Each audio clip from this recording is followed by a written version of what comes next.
حني قلبي على جمعة الخير هلا، حني قلبي على جمعة الخير هلا، يا هلا ويا هلا ويا هلا ويا هلا، يا هلا ويا هلا ويا.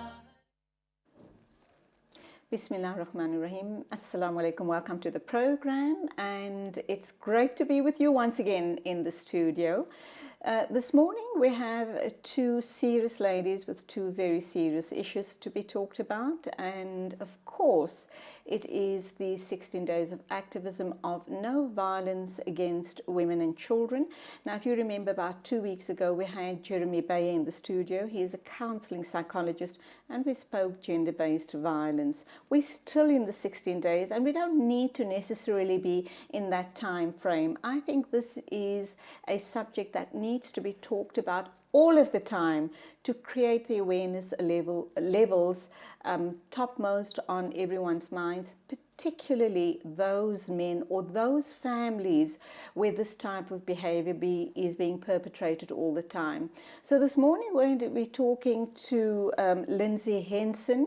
She comes from a legal background, and she does lots and lots of work in Diepsloot, particularly on the issue of gender-based violence. And we're going to talk to her about just how widespread is the problem. Are we seeing a light at the end of the tunnel? And what can you and I be doing to make a difference, not only in Diepsloot, but in our families and in our communities? It is also said that 1 in every 5 women are abused on a daily basis. I don't think it's only in South Africa, but I think it's a global issue. So let's talk to Lindsay Henson. Morning, welcome to the program. Good morning, thanks for having me. Sad to have you in studio this morning to talk about such a serious issue.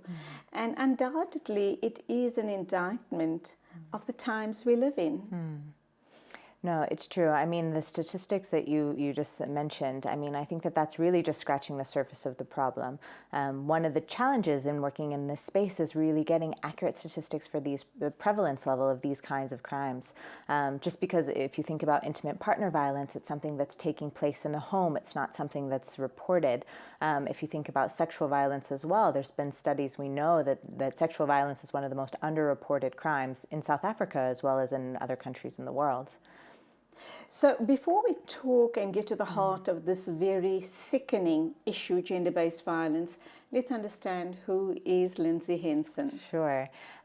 So I'm the executive director for a nonprofit organization called Lawyers Against Abuse, or LVA, as we use the shorthand. And so what LVA does is we provide free integrated legal and psychosocial support services for victims of gender-based violence. And so we run a center in Diepsloot, which is an informal settlement in the northern Johannesburg area. And so what we do when we say legal services, we assist victims with protection orders and criminal cases. We also then provide ongoing therapy and counseling for our clients as well, so that we're addressing not only their legal needs, but their emotional, their mental, their psychological needs as well. When we look at the perpetrator and the victim, and we talk gender-based violence, now we know there are a whole host of issues why the person becomes an abuser or a perpetrator, and we'll get into that a little later on in the show. But is there hope? Is there hope of both parties being rehabilitated? Not only the perpetrator to change his behavior, but if you're a victim of ongoing violence over a period of time, or I guess not even ongoing, even if it's been a once-off, it does scar you for life.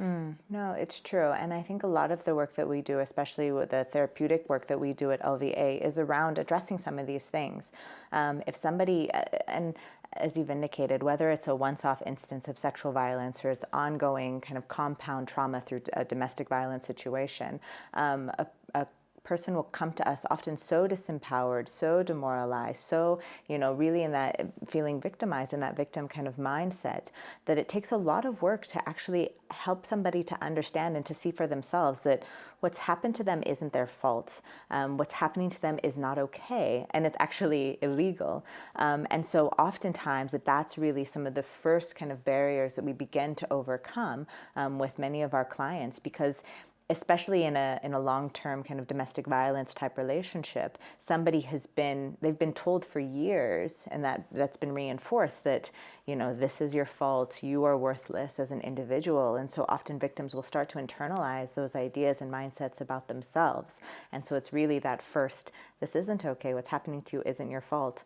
With sexual violence, I mean, there's a lot of victim blaming that takes place in society. So, you know, there's questions around, well, why was she out at night? Why was she alone? Was she drinking? What was she wearing?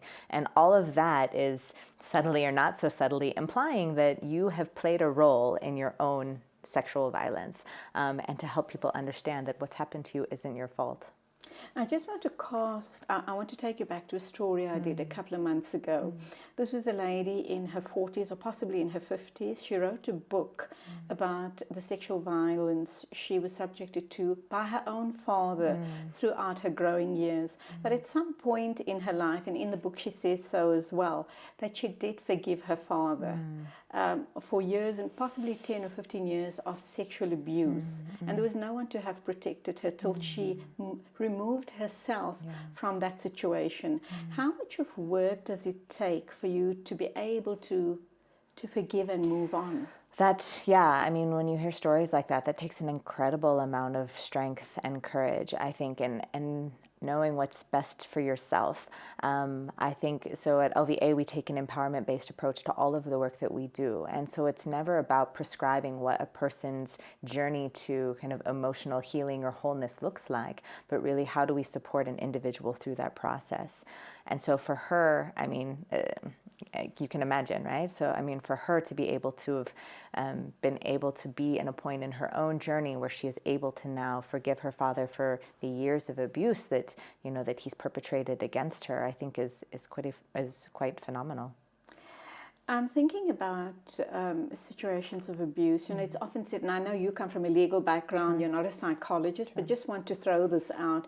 In terms of someone who's been abused, we always talk about role modeling. We talk about if you're a very harsh, autocratic parent, if that's your parenting style, your boy children especially are going to grow up thinking that's okay, I need to be macho, I need to push my weight around, women are worthless, we are in control and we are in power. So they're going to role model that behavior.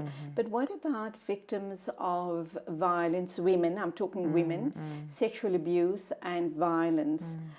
I don't think that they go on to role model those behaviors onto anybody else.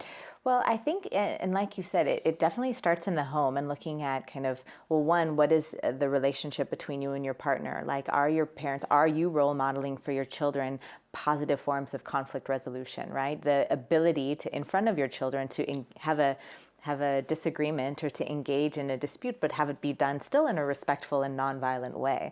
I think that's the first thing. If we're talking then about, you know, as we raise our children, boy children and girl children, you know, is there a double standard, right? Are we now reinforcing the gender norms that are leading to these power imbalances as well, where there's one set of rules applied to female girl children and there's another set of rules and standards altogether that are applied to boy children? I think that's where, even at that basic level, that's where, you know, you start to have these conversations around respect, equality, and ideas around, when we're talking about gender norms, you know, what is masculinity? What is, you know, femininity? What are ideas of a man? What does a man look like? Is this something, like you suggested, like that, you know, you must like push your way through life, you must resolve conflicts physically. Scream, rant, rave. Right, exactly. If you have a problem, no, to talk about it, no, that's what girls do, you know, and even the language that we use to call somebody, you know, some of the derogatory things that you could call a man are obviously derogatory terms about women, right? And so to be a woman or to be feminine, that's weakness, that's pathetic, that's, you know, and so you as a man would never want to be that way or to characterize yourself as that way, instead of, you know, equality or respect, you know, those sorts of things that we should be both, you know, seeing and modeling in our homes for our children from a very young age. When we look at the issue around gender-based violence or violence being perpetrated to whether it's a man or a woman, we know that men too are victims of violence. Sure. But how do we define violence? I mean, it could be a situation of my word against yours. I could be beaten up by my husband or believe that I've been abused by him verbally, emotionally, mentally, etc. But it's really about my perception of that situation, unless, of course, it's physical violence and he has broken one of my limbs, which I have, I can prove that my limb is broken and he actually beat me up, and that is why I have a fractured limb. So when I want to report a case, I want to open up a case of criminality against him. How do I prove that? How does this go down? And are our police services geared up to deal with these issues? So there's two different routes, right, from a legal perspective. So there's the criminal side and then there's the civil side. And so on the criminal side, in an instance of domestic violence, then it would really be, there's no criminal offense of domestic violence. It would be an assault, right, which is an unlawful intentional application of force against another person. So depending on how serious it is, it could either be, there's two different charges. Are you suggesting that it's not a criminal offense? So I'm making the distinction. Okay. So yeah, so in the instance of physical abuse, then that would be a criminal offense. And so but the criminal offense isn't domestic violence, it's called an assault. And so whether or not if I slap my spouse or if I slap a stranger, it's the same. It's treated by the same under the eyes of the law, right, as a criminal offense. If you get into more what you're talking about, non-physical abuse, but other forms of abuse like psychological abuse, verbal abuse, emotional abuse, then those things aren't necessarily considered criminal offenses, but there's still a legal remedy under the law through a protection order. So those forms of abuse fall within the legal definition of domestic violence according to the Domestic Violence Act in South Africa. And so I could apply for a protection order that then is an order from the court telling this person, I would detail the different kinds of abuse that exist. And then if the magistrate granted the final order, it's an order from the court that says that this person must stop all forms of domestic violence, whether that's physical, sexual, emotional, verbal, psychological, etc. Does that make sense? When we come back, I want to talk about what if the man does not uphold that order. Then he continues abusing his wife or vice versa. What happens then? I am talking to Lindsay Henson. We're talking, obviously, gender-based violence. It is the 16 days of activism of no violence against women and children, and in some cases also against men. Please stay with us. I think we're going to try and uncover as much as we possibly can on this very difficult issue.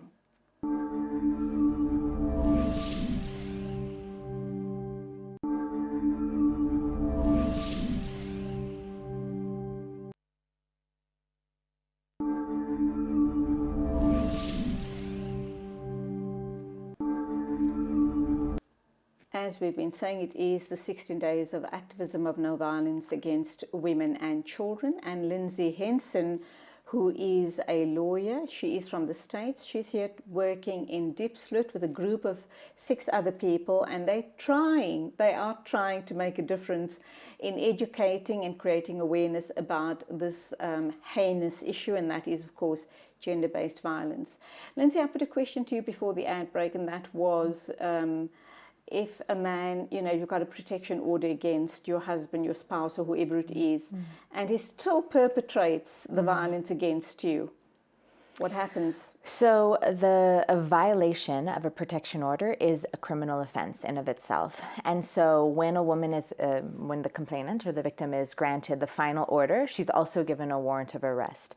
And so that warrant of arrest is suspended until, the order is contravened or violated. And so she's able to go to the police station and to say, here is my final order. The terms of the order are 1, 2, 3. Here's how it's been violated, and here's my warrant of arrest. And so the police are supposed to then make an arrest for a contravention of a protection order charge.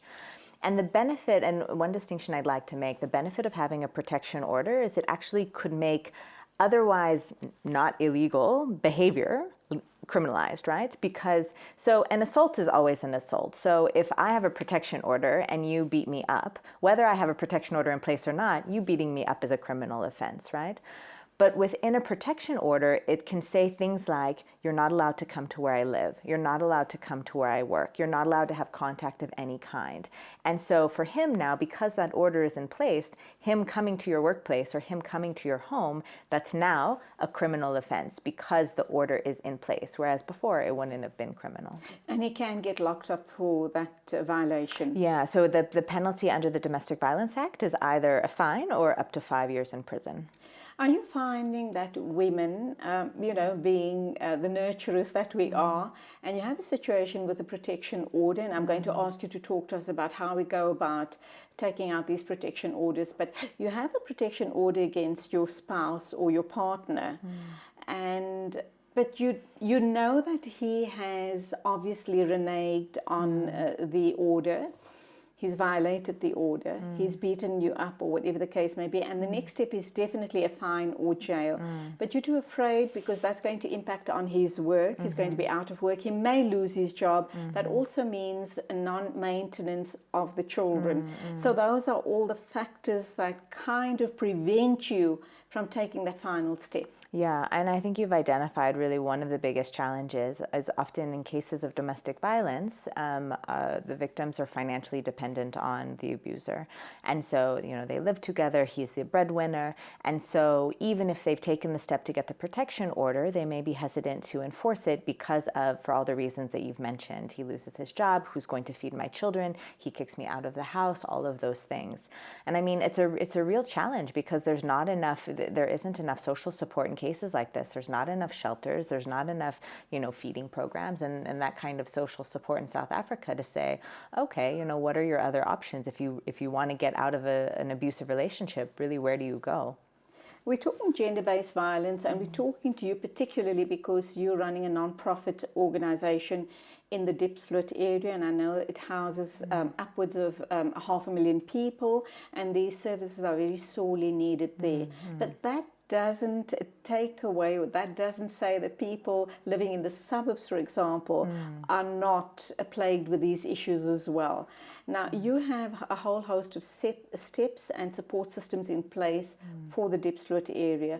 Women watching us from the suburbs this morning and believe that perhaps even though they're pretty affluent, their husbands are so controlling that they don't have access to spare funds to perhaps engage with a lawyer or some organization to help them because they need to get out of the situation they're in. What advice can you give them?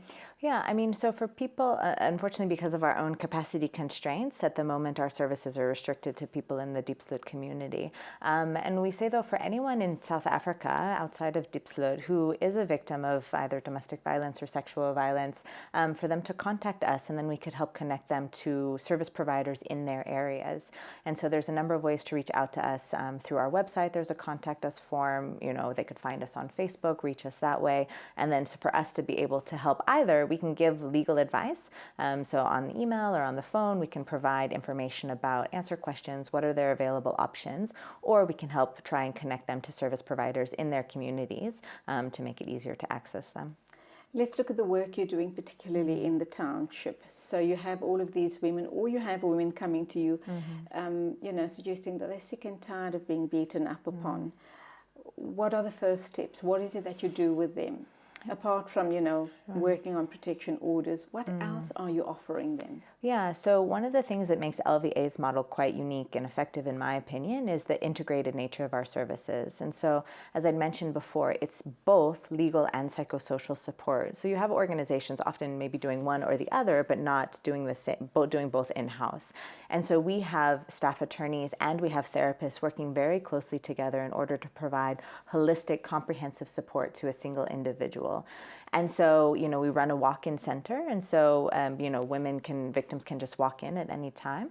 And so the first step is often to meet with a lawyer. And so to do that initial intake and to find out, okay, what's brought you here? How can we help you? And for us to also be able to explain, these are the range of services that we can provide. And so sometimes a woman will come in and she'll be, very specific about why she's there. I want a protection order, and she knows that coming in. And we'll explain the process, and then we'll begin that process with them. Other times they really just need somebody to talk to. They don't know what their rights are. They don't know what their options are. They don't know what resources are available. And so then it's just a matter of finding out what's going on and helping to identify, okay, do you need to talk to a lawyer? Do you need to talk to a social worker? Do you need to speak with a therapist? And then from there, or if it's a criminal case, figuring out where are you in the criminal case process, and how do we then best support you? And so from there, it's really thinking about, well, what services is this person interested in? Sometimes people aren't interested in therapy. They're not ready for that. But to make sure that they know it's available to them. So thinking about, okay, would you like to make an appointment with our therapist? If they're not comfortable with individual therapy, we have support groups, we have group therapy sessions. And so to figure out really what is it that they're interested in and what's appropriate for them. When a woman comes to you, a woman who's been abused repeatedly, or perhaps it's even a once-off, in your support of this woman, do you ever interact with her spouse, the person who's abused her? And what sort of interaction is going on there? Are you able to get through to him? Because oftentimes men do say, or family members do say, you know what? She deserves it. She pushes all his wrong buttons and she keeps on nagging, and that is why he beats up on her. And that's just no excuse. It doesn't matter how you nag. There's no pushing his buttons is absolutely not the green light to be abused. Right. Or we'll have, we've had times where somebody thinks, that their partner's cheating on them. And then that's one of the things that will lead to the violence is, oh, I saw you with a male friend or a colleague or a coworker, and they'll automatically assume, oh, you must be cheating on me, you must be having an affair. And that's one of the things that can also lead to violence. To answer your question, at LVA, we don't. So we don't engage directly with the perpetrators of abuse. If a client comes to us and says that they're interested in some sort of kind of either couples counseling or some sort of mediation situation, then we have other partner organizations in the community that offer that kind of either meeting with the social worker or a counselor, but they do that kind of mediation. So we view our role as supporting the victim in the best way that we're able to. And then if they're interested in doing, as you've said, some sort of mediation work, then we refer to our partners. Okay, let's take another ad break and we'll be back to talk more about this very serious issue on the 16 days of activism of no violence against women and children.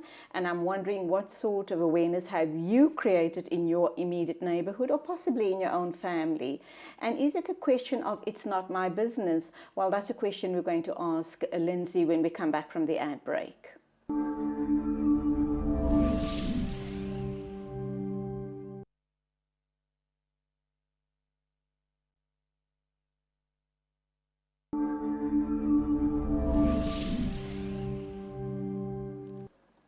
And please do make it your business. The 16 days of activism of no violence against women and children is everybody's business. If we do not intervene or if we don't make our voices heard, this is going to carry on and on and on with absolutely no end to it. Would you agree, Lindsay? No, I think so. And I mean, as you mentioned before, that it can't just be something that we think about and talk about during this particular period of the year, because this is a problem that's plaguing South Africa and, as you said, other countries throughout the world on a year-round basis. And so I think the more that one can be educated about the issues, aware, and just even be aware of what's going on in your own networks and taking a stand when, you see behavior that you don't think is appropriate. You, with your organization in Diepsloot, and I know you've worked widely in South Africa and in your own country as well, and you've worked in other countries around the world. As far as gender-based violence is concerned, and very especially violence against children, when we talk about gender-based violence, the emphasis seems to be on the spouse, the female spouse. But how seriously should we be looking at the issue around violence against children? And what sort of violence are we talking about? I'd say it's a critical issue in South Africa. So recent research has found that 1 in 3 children will experience some form of physical or sexual violence in South Africa before they turn 18. So child abuse and neglect is such a pressing problem in South Africa. And in terms of the forms of violence, I think oftentimes it's sexual abuse. And so I think educating oneself yourself about, grooming behaviors, how to identify signs of potential sexual abuse of your own children by others, I think is important. And we have some resources on our website to help people do that. But also then physical abuse. I mean, people, corporal punishment within the homes, but taking that too far, and it's not just about discipline, it does become violence and abuse. And corporal punishment is obviously by law has been banned in South Africa. That's correct. So what are the options available to the child? Because obviously if they're being abused by a parent or an older sibling or a neighbor or a relative, they're too scared. They don't know what their rights are. But for people watching us this morning, if they need to further disseminate information from the show this morning, what would you say those children should do? I mean, what we always recommend and advise is for children to keep telling somebody until they are believed. And so whether that's, depending on who the abuser is, if it's a caregiver, obviously that's not an option. But if it's somebody else, then to tell your parents or to tell a neighbor or a family friend or your teacher. But just to make sure, or go to tell a police officer, right? So just to tell somebody what's happening to you if you're in danger. As far as other adults, there's actually mandatory reporting obligations that are in both the Children's Act and the Sexual Offenses Act for particular professions especially, that if you suspect or you have a reasonable belief that a child is being abused or neglected, then you need to report that either to a police officer or to the Department of Social Development.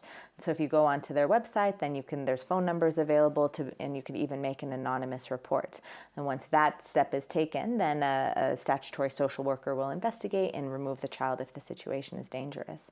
And so, I think often, especially where children are involved, you think it's maybe not my business, I'm not sure, but I can't stress enough that, you observing this from the sideline may be that child's only way out of a potentially life-threatening situation.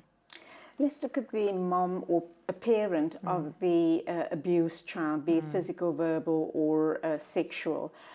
If they suspect something's not right here, what do they do? Similar situation? Yeah, and assuming that the violence is being perpetrated by somebody outside of the family. I would say for the parent who maybe suspects, to try and speak to their child and to say, to really find out what's going on. But if not, if maybe the child doesn't feel comfortable speaking to the parent, then there's a great organization called Childline, and they specialize in working with child victims of sexual abuse. And so Childline has a hotline that you could call and to try and get connected to a Childline counselor. And then they are more familiar. They use techniques like play therapy or drama therapy in order to work with younger children maybe, and the child will be able to disclose the abuse in that kind of setting, as opposed to if I as a parent just ask my child directly. But I think it begins with the kind of relationships that you build with your children, so that that there is that kind of trust and openness of communication, that if something wrong is happening, then they know that they can come to you and that they'll be believed. Oftentimes victims will say that they didn't speak up because they were afraid that they weren't going to be believed. Adults oftentimes tell children that you have a very vivid imagination. Exactly. You're just imagining it. Or sometimes it's just too serious or uncomfortable a situation for us to actually admit to it, because the ramifications of that could be very far-reaching, especially with someone in the immediate family. Exactly. No, and most often, statistically, most of the time, child sexual abuse is perpetrated by someone known to the child. So it's not situations of a stranger rape, those sorts of things. It's someone who is either within the family, somebody who's a trusted family friend, and has now spent time grooming that child, trying to build the relationship, buying them sweets, whatever the case may be. And it's not something that is just, comes out of nowhere. It's something where they also are developing trust with the parents so that they can now have alone time with the child, these sorts of things. So you see this kind of behavior, then to always, as a parent, to always call it into question. And as you've said, if you don't believe your child when they tell you the small things, why would they expect you to be able to believe them when they tell you the big things? Absolutely. Now, as far as the 16 days of activism is concerned, you've indicated, and I've always also been of the same opinion, that why this particular time of year, and does it make a difference? A whole host of questions in one go. And why is it that we have all this hype this time of year? What happens post the 16 days? And do you also find that you have an uptake or an upsurge in people approaching the center this time of year?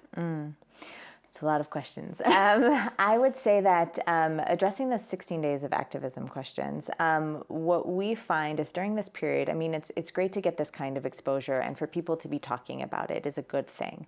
But what you also find, though, is there's a lot of rhetoric around, you know, say no to violence against women, we must take a stand. You know, you have government politicians making speeches and making commitments and all of these things. But then the rest of the year, it's not actually backed up with the proper resources that are necessary. The police are under-resourced, courts are under-resourced. You know, there's not specialized provision of these services for victims of gender-based violence.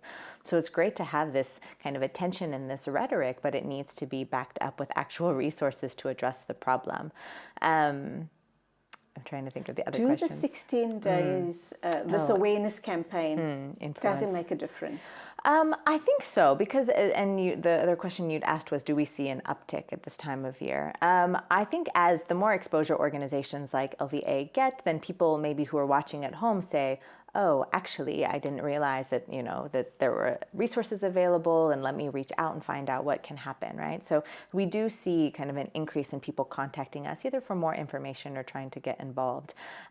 In terms of this time of year, tragically, there's often, violence is often corresponds with substance abuse. And so especially around the festive season, you see people, you know, maybe going home or, intaking of alcohol, that sort of thing. And so we often will see an increase in domestic violence incidents around this time of year, I think, but more connected to the festive season as well. Well, I guess there is method in the madness, is there not? Because then perhaps there's a reason why this campaign, this awareness campaign runs this time of year, in the expectation that people are going to get silly. It is known as silly season. No, but I mean, I would just say and encourage the viewers at home just to be thinking about, like, well, what is it? What is a small thing that you can do, right? So beyond, you know, in addition to having conversations, speak to your children about what's going on. So, you know, engage with your colleagues, engage with your own personal networks, but think about and maybe make a commitment to yourself, well, what can I do beyond this period of time where it's not in the media, it's not on the radio, it's not on television, right?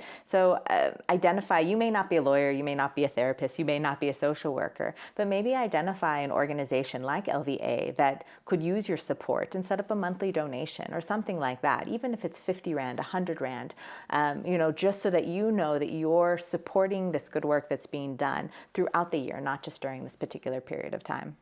And in closing, for people watching us this morning, let's assume that they're in a very fortunate situation where they're not involved with very abusive partners, but you have the odd ranting and raving and screaming and shouting, or once in a blue moon, one of the males in the household will have some form of a rage and lets off steam. What do how do you interact with them, and how do you get this important message across to them to say that what you're doing is not right? It could escalate and lead into something very serious or very severe. I think exactly what you've just said. It's being aware of what are the red flags, what are the warning signs. Do you see, and to look at the pattern of behavior over time. Do you see, is this something that's escalating? Maybe before, in the first few years of your relationship, he wouldn't speak to you this way, or he didn't, it wasn't controlling of like who you spent your time with, or, questions, or how you spent your money, or those sorts of things. But if you see the pattern of behavior escalating over time, then it's critical that you address it now, and to focus on things like positive forms of communication. How do you engage when there is conflict? Is it always nonviolent? But also, I think beyond kind of what's taking place in your home, we talk and we hear a lot about ideas of rape culture, right? And what does that mean, and victim blaming and all of those things. But even just this boys will be boys mentality where, a lot of the language we see it in music, we see it in movies, we see it in television, like a lot of the culture is, very derogatory towards women. And then we write off this kind of boys will be boys talk, locker room talk, or whatever the language is used. But I think it's a matter of starting to call that out. So when it's said in your presence, or in your circles, your immediate circles, to say, well, actually, that's not okay. And the language that you're using is not respectful. disrespectful, it's derogatory towards women. And all of those things are contributing to an environment and a culture that allows this kind of violence to persist. And your closing thoughts for this morning? Goodness. No, I'm grateful for the opportunity to kind of raise awareness about, one, this important issue that you've highlighted, but also the work that LVA is doing, and would encourage just anyone who's interested to learn more to go to our website at www.lva.org.za and to get in touch with us and to find out more. Thank you indeed to you and your team doing the amazing work in Diepsloot. And we do hope and pray that other organizations around the country and around the world replicate what you're doing, and hopefully that way we can rid our society and our communities and our homes of gender-based violence. Thank you. Thank you. That was Lindsay Henson talking to us about the 16 days of activism, and I do hope that you too are taking a stance against this scourge in society.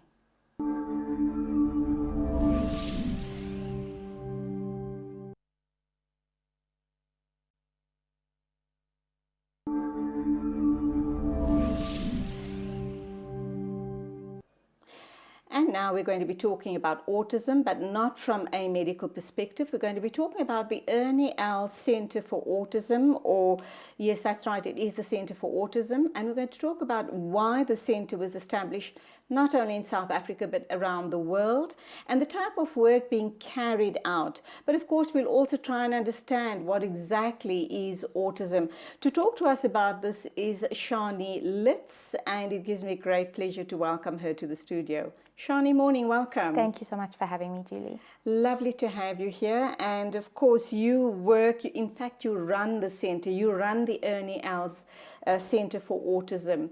But let's understand, who is Shani? What exactly does she do that she's taken on this major or massive responsibility?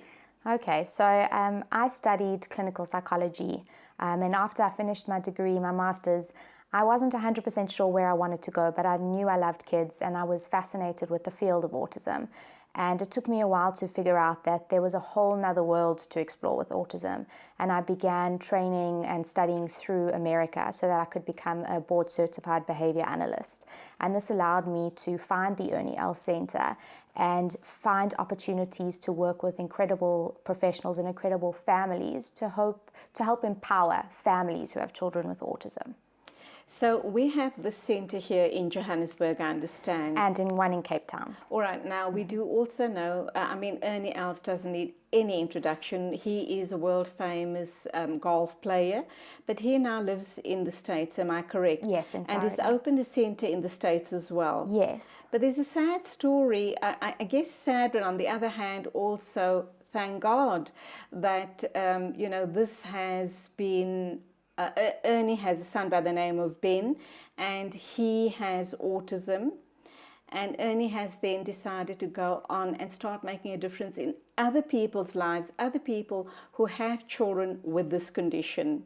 So what exactly is autism? And I know that it's on a spectrum, so it differs from child to child, but broadly speaking, yes. What is autism? So I love that you brought up the spectrum, because that is always the most difficult thing to explain.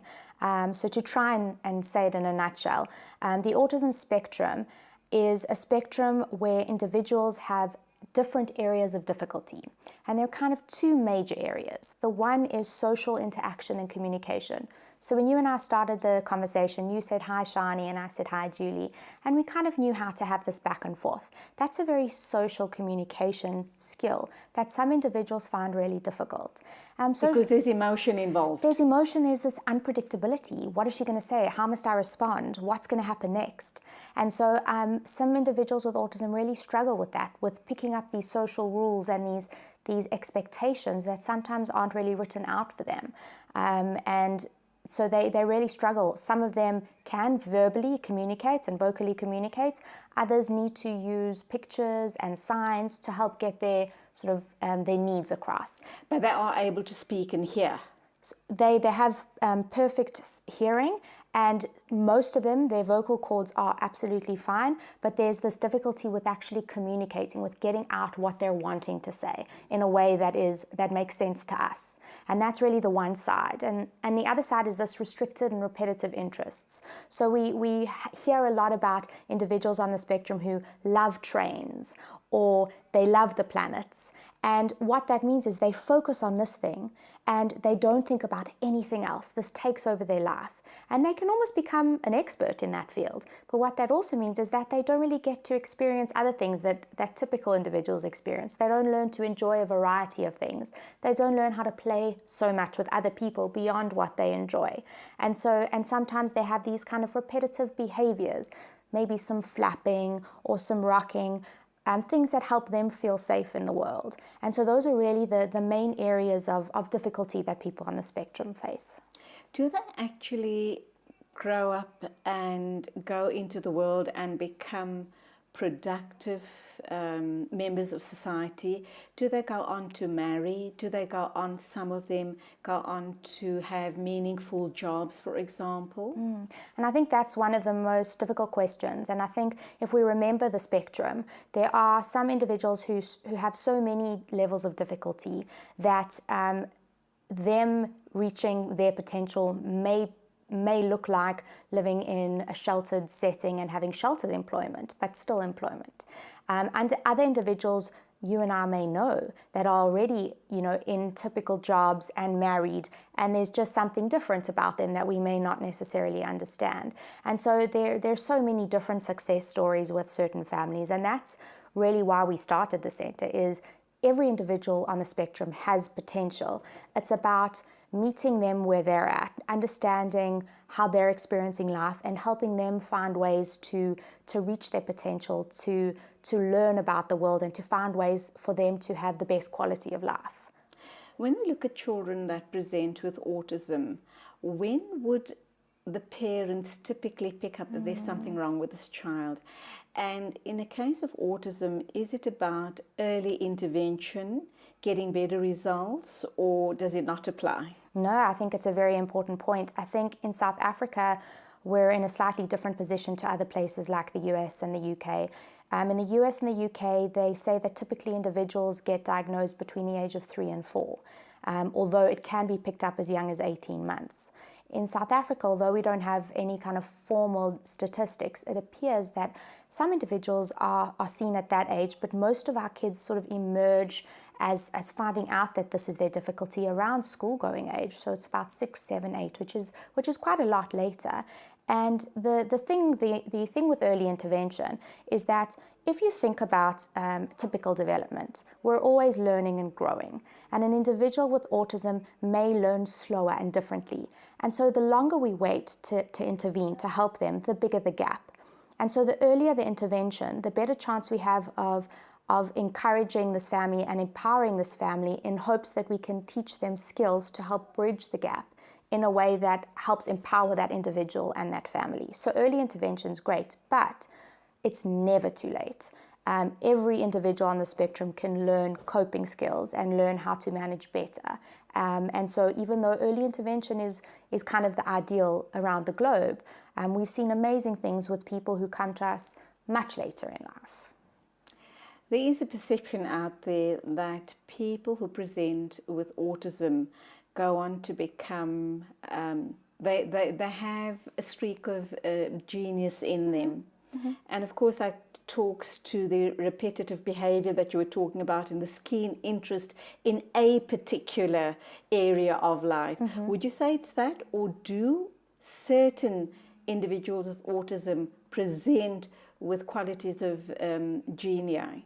I definitely think there is a small percentage of individuals on the spectrum who, if you think about it, if you're focusing on one thing to almost the detriment of everything else, you may not pick up as many social skills and sort of leisure skills as the rest of us, but you can become such an expert so quickly. And so there are definitely individuals on the spectrum that become experts in their field.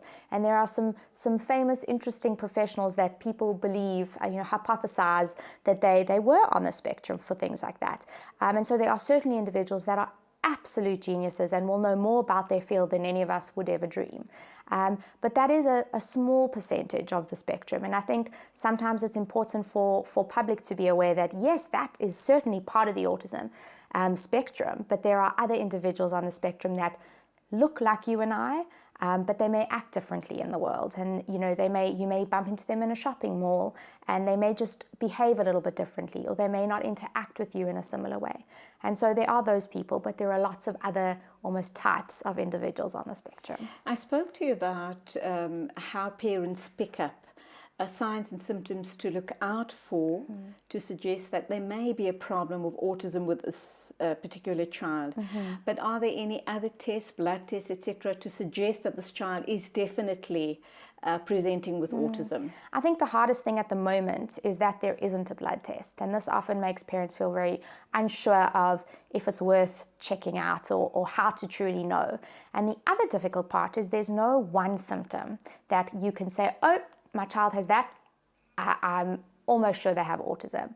And so it's kind of a combination of observations that help us understand and figure out if this person is on the spectrum. And why it's important for us to know that is because then we can help with intervention.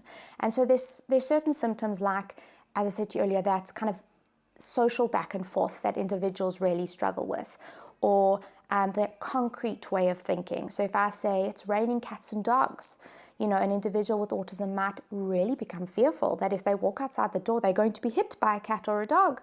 And obviously this makes life really difficult, right? And they may have communication difficulties. They may not feel comfortable looking you in the eye, or they may look you in the eye too much.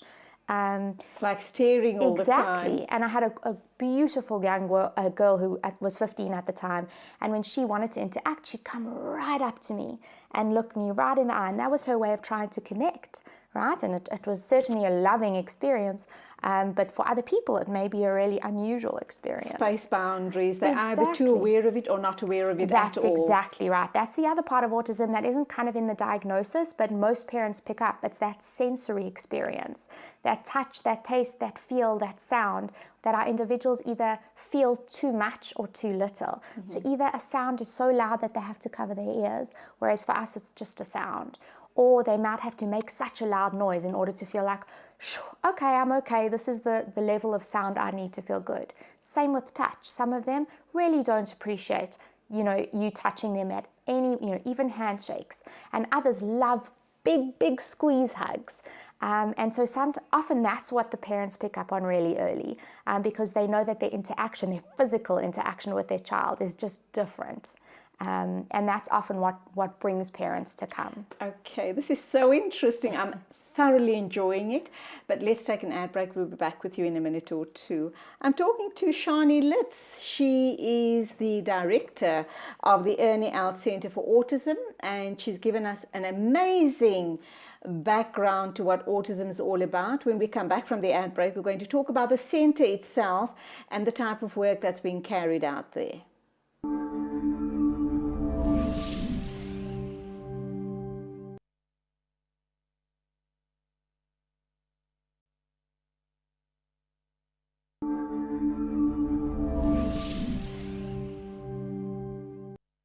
We're talking autism, and particularly the Ernie Out Center for Autism. It's based here in Johannesburg. There's one in Cape Town as well, and I think there are a couple around the world.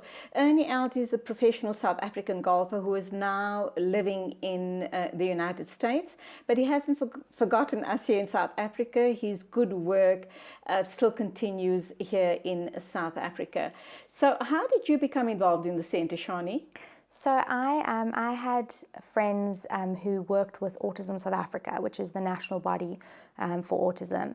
And I got in touch with them and I said, you know, I'm really interested in this field and I have no idea where to start.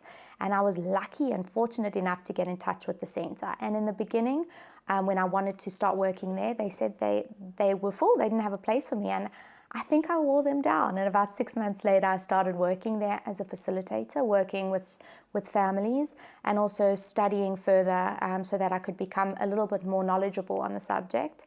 And then about 2 years ago, I took over as director because I just love everything about the center and want to help it grow. Yeah. How long has the centre been running for? So the centre in Johannesburg opened in 2011.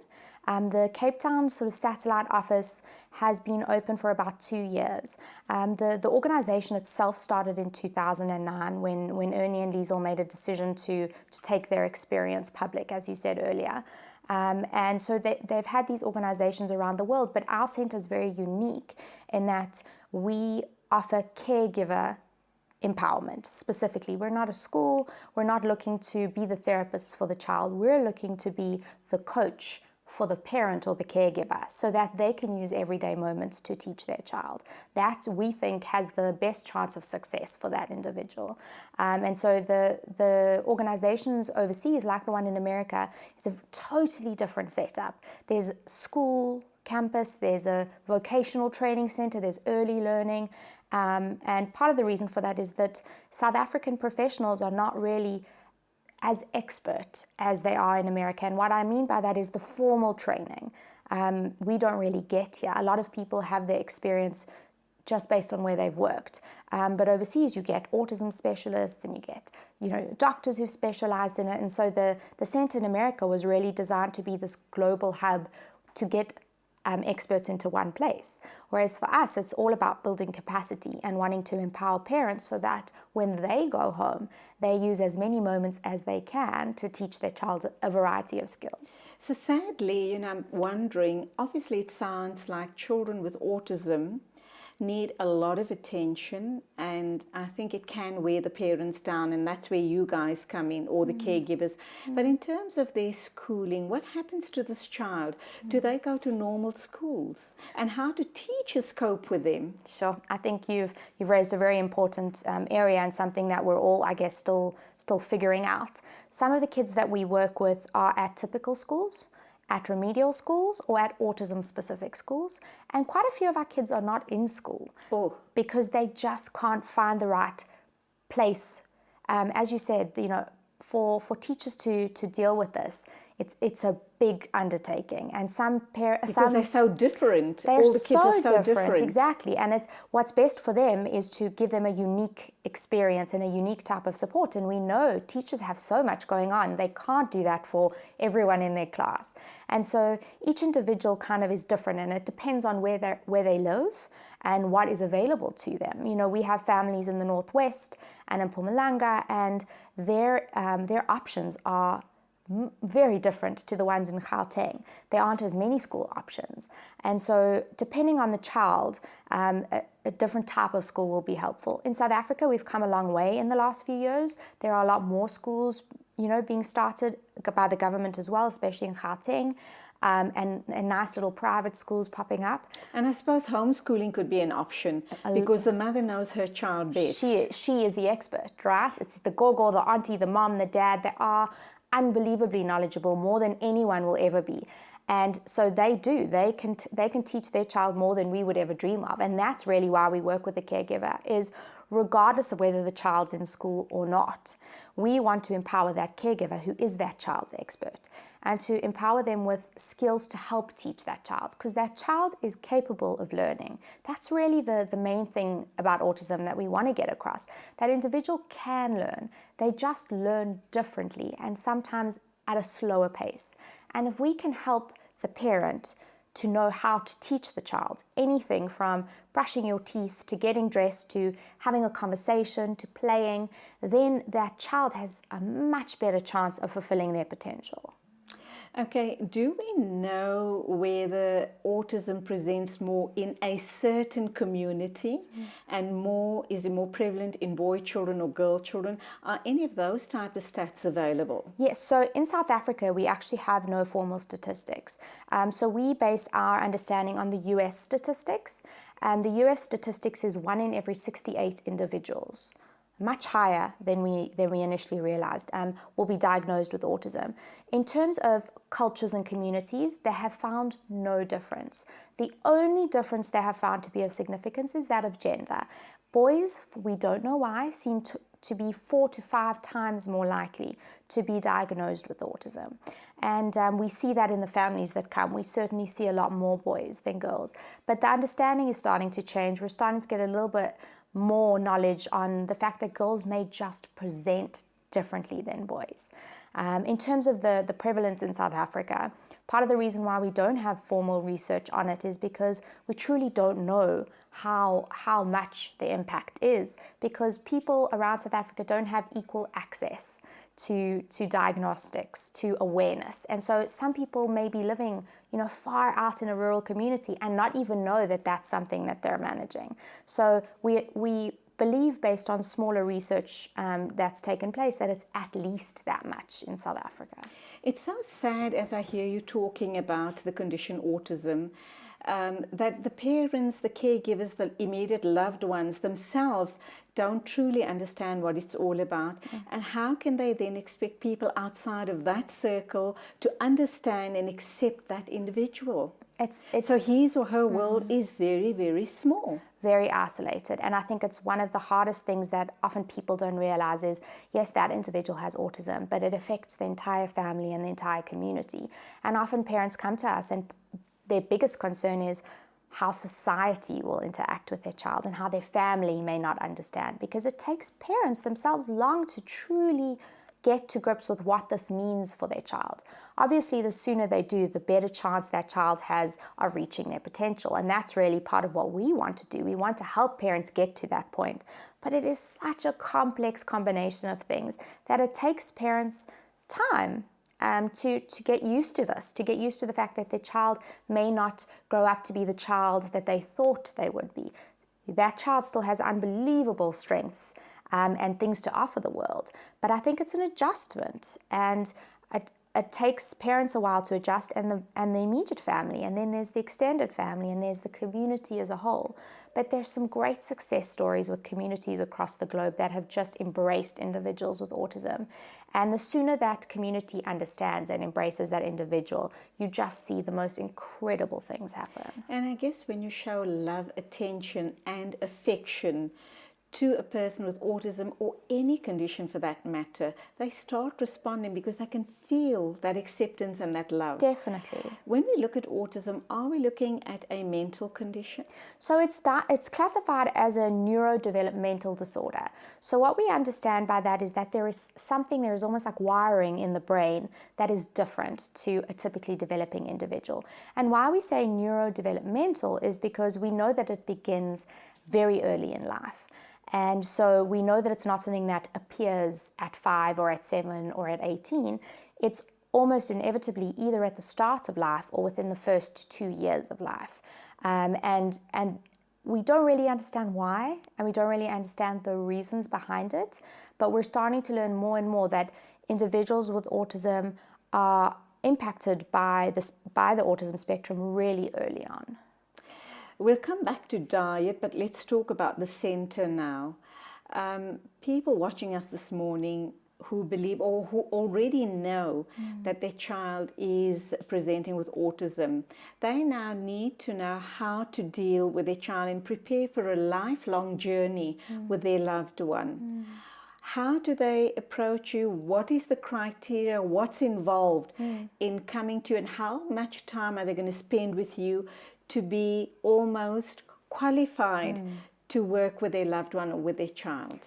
I think that's an unbelievable question, and one I've been trying to figure out for a long time.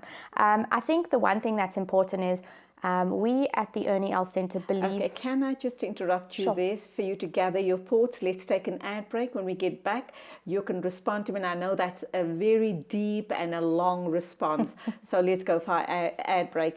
My lovely guest is Shani Litz. She is with the Ernie L Centre for Autism. We're talking about the centre. Of course, we're giving you a background to this condition called autism.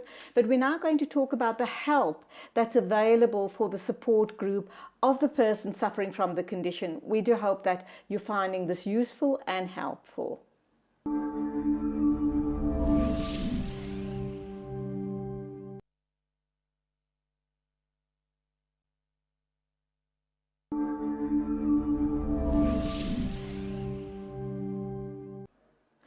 And we're going to be wrapping up with Shani Litz. She is the director of the Ernie L's Centre for Autism. We're talking about the centre that gives invaluable information and support to parents and loved ones of a family member suffering from the condition autism. So Shani, over to you. I gave you a whole host of questions, very especially the criteria and the length of time that parents or caregivers have to work with you before they're ready to take on this massive, truly task of helping their loved one into the big world. I think it's just like individuals on the autism spectrum are so unique in terms of their needs, so too are the caregivers that come to us. And I think that since we've started, what we've seen is that different families require different amounts of assistance, and they stay at us for different lengths of time. Our ultimate goal is for parents to leave the centre. We want them to feel empowered enough. Of course, they can always come to us for support. Do you work with them one-on-one or in a group setting? So we started off one-on-one. Because there are so many unique attributes to autism, we often work directly with the parents or the parent and the child. We have recently, in the last year or so, we have monthly groups where we get the parents together, and we're also involved in collaborative groups with Autism South Africa and the Johannesburg School for Autism in Braamfontein, where we get siblings and parents and individuals with autism sort of 4 times a year, because we think that there's a need for both.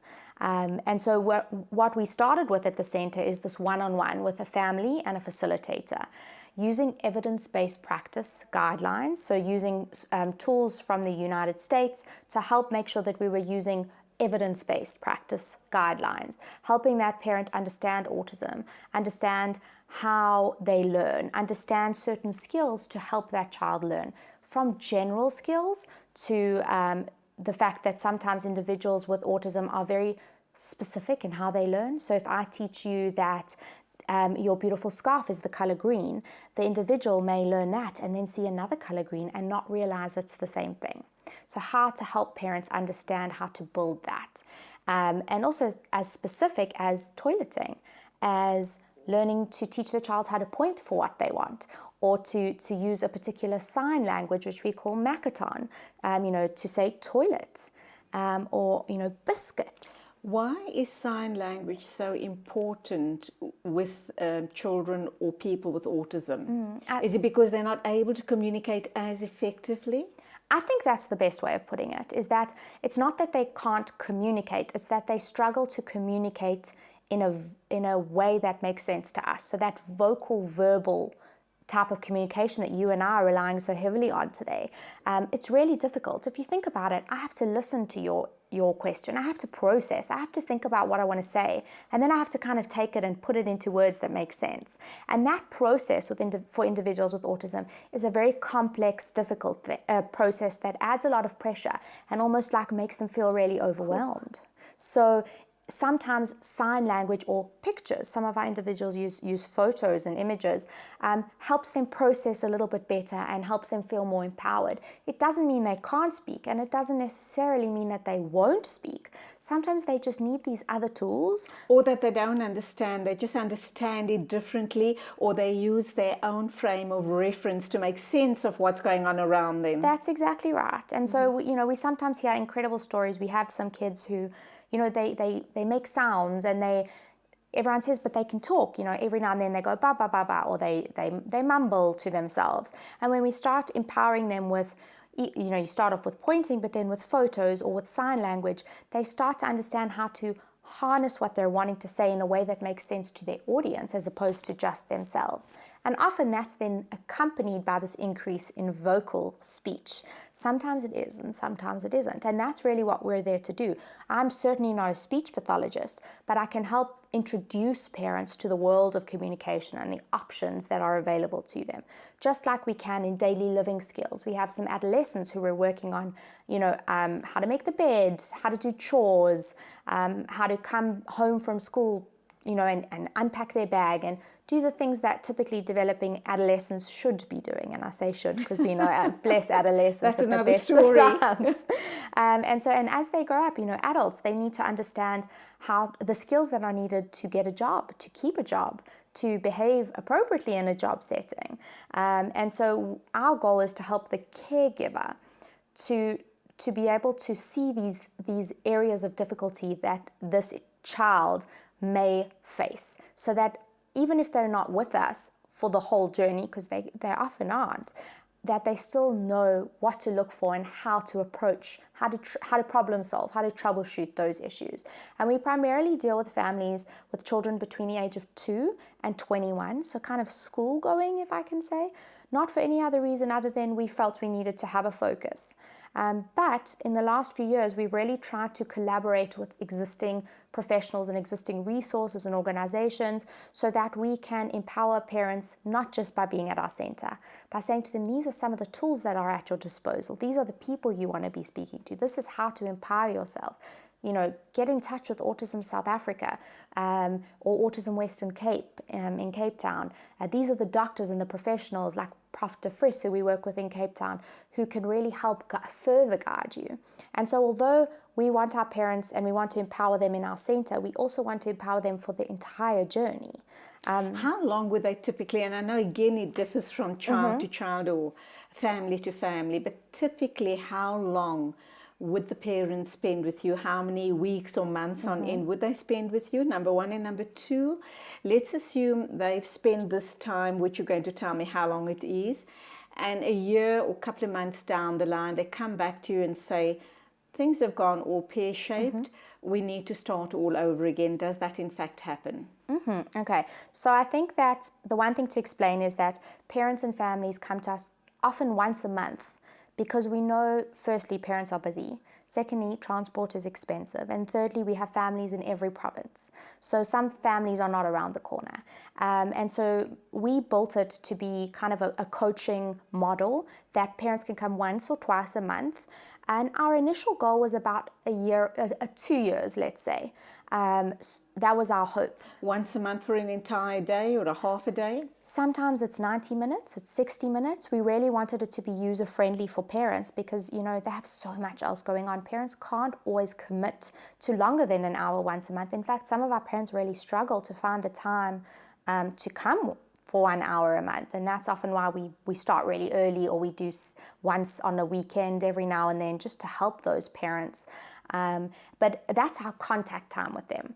We don't want them to only be thinking about this one hour a month. We want them to go home, and our goal is for them to go home and have sort of guides of what to practice, of how to encourage communication with their child, on what steps they can focus on when doing brushing hair or washing face, and empowering them with those skills like, we call it a task analysis, breaking a sequence of steps down into smaller steps. You know, when you think about brushing your teeth, we think of it as one skill.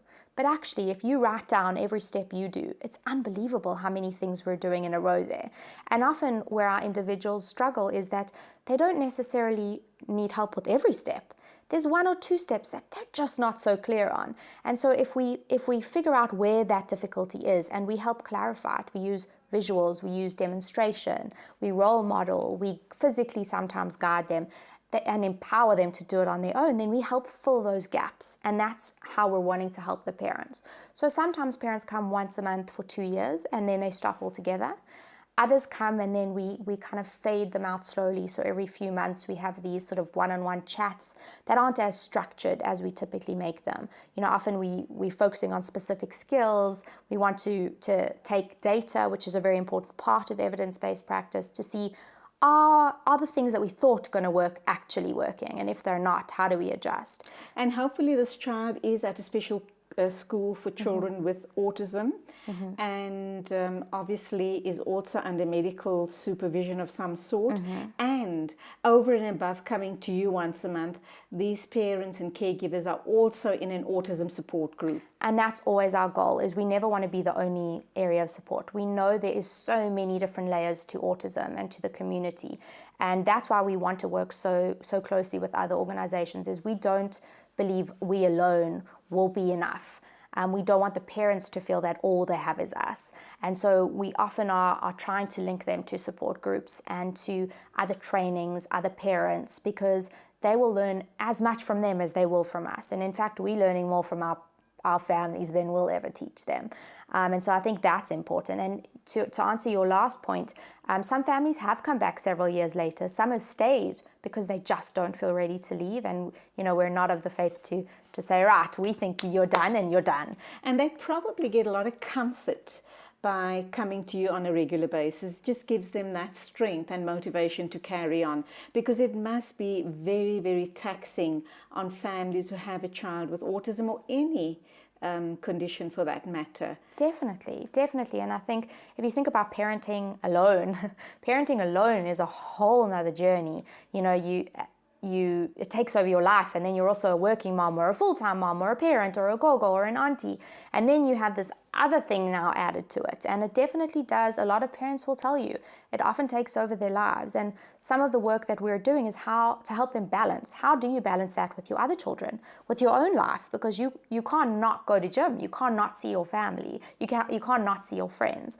And although some parents start off in this very isolated sort of environment where they don't really leave the house, they avoid shopping malls and big events, often our journey with them is to help equip them and empower them so that they're comfortable enough to go back into those experiences, but equipped with the tools and the knowledge to manage them more effectively. And that's where we're going to leave it. Your final words of encouragement for people watching us this morning with loved ones who are suffering from autism. I think that the thing about autism is every person that has autism is unique. You know, if you've met one person with autism, you've met one person with autism. That's the famous quote. And I think just for parents to know that they are such important, invaluable parts of this person's journey. Learn more, do more, get support. It's an amazing journey you're on. It's a hard one, but please contact us, contact organizations that can help empower you to ensure this person gets what they need. And they have unlimited potential. Unlimited potential. Only if you tap into it. And thank you for being with us. Lovely having you on the show. Thank you so much. And that then brings us to the end of the show for this morning. A very big thank you to the very hard-working production team. They've put up with me for an entire year. That also means this is our final program for this year. Inshallah, we'll see you in 2018. If you're going away, if you're going to be on the roads, please take care, drive carefully. You've always got to be careful for the opposite party as well. May the Almighty Allah subhanahu wa ta'ala be with you every step of the way. Have a wonderful holiday until January, the middle of January. As always, it is Khuda Hafiz from me, Julie Alli. Ya hala, ya hala, ya hala, ya hala, ya hala, ya hala, ya hala, ya hala, ya hala, ya hala, ya hala, ya hala, ya hala, حن قلبي على جمعة الخير هلا، حن قلبي على جمعة الخير هلا.